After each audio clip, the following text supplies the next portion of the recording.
Start. I am happy that the government's continued emphasis on agriculture has produced fruit.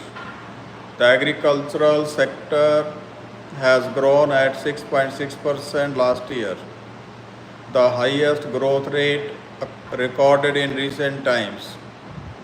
The country witnessed a record production of food grains during the last 2 years. Mr. Deputy Chairman, Sir, we have achieved record production of fruits and vegetables, pulses, oilseeds, and cotton. Government incentivized public investment in agriculture through its flagship programs like the Rashtriya Krishi Vikas Yojana, the National Food Security Mission, and the National Horticulture Mission. The pro-farmer price support policy of the government of the last 7 years is being continued. During the last few years, the minimum support prices of selected agricultural commodities were raised by 10 to 40% over the previous year.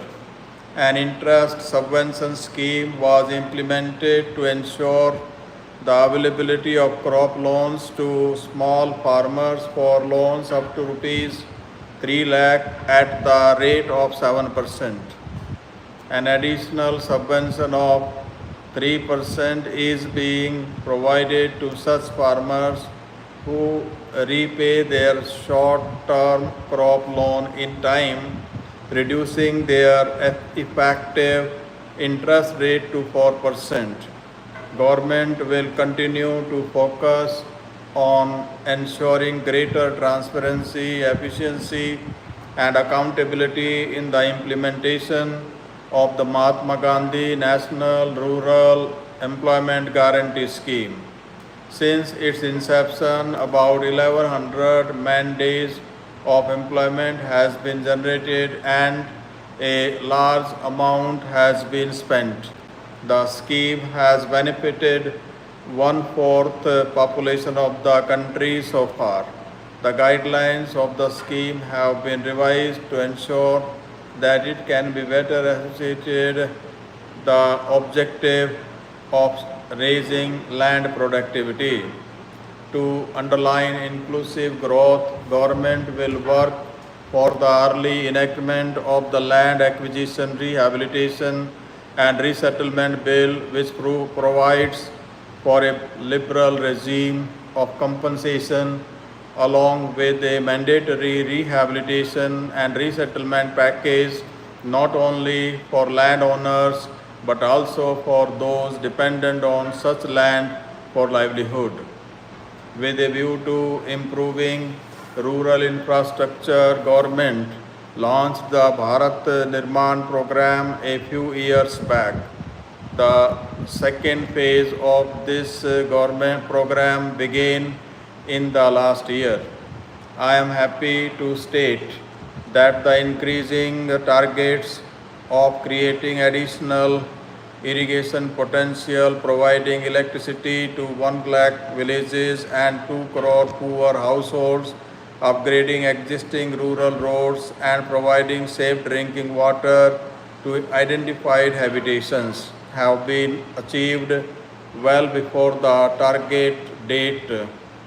To secure livelihoods in the urban areas, the government will soon launch the National Urban Livelihoods Mission for imparting large-scale skill upgradation, enabling private sector development, and providing wage employment and self-employment opportunities. The government proposes to introduce a bill to provide for a uniform regulatory environment that would protect consumer interests, help speedy settlement, and ensure logical growth of the real estate sector.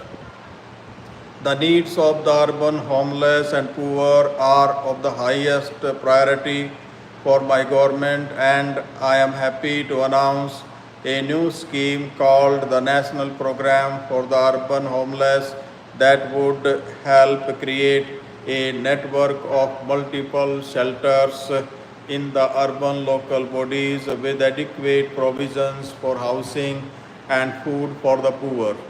The tourism sector has tremendous potential for job creation.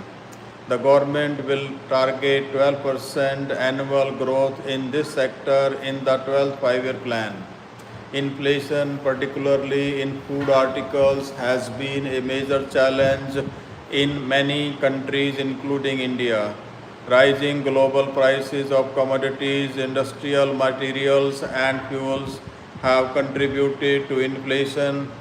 The government has taken several measures to relieve the supply constraints like reduction in import duties and regulated ban on exports in order to ease the pressure of high international prices on fuels. Customs duty on crude oil and import duty on petrol and diesel has been reduced. Strong policy actions by Reserve Bank of India and effective measures by the Government of India produced results. Inflation in primary food articles fell sharply in giving relief to the common man. General information has also been eased. The government has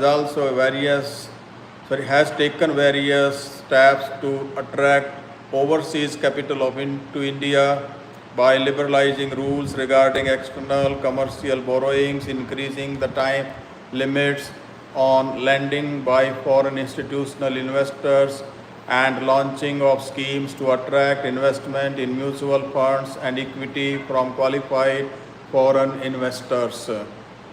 The government has announced a national manufacturing policy which aims at augmenting the share of manufacturing in GDP to 25% within this decade and creating 10 crore new jobs. Government will be establishing national investment and manufacturing zones to promote growth in manufacturing. The government has recently approved the public procurement policy for goods produced and services rendered by micro and small enterprises with a special provision for enterprises owned by scheduled castes and scheduled tribes. To promote a strong competition culture, the government is finalizing the national competition policy. The revised companies bill has been introduced in the parliament.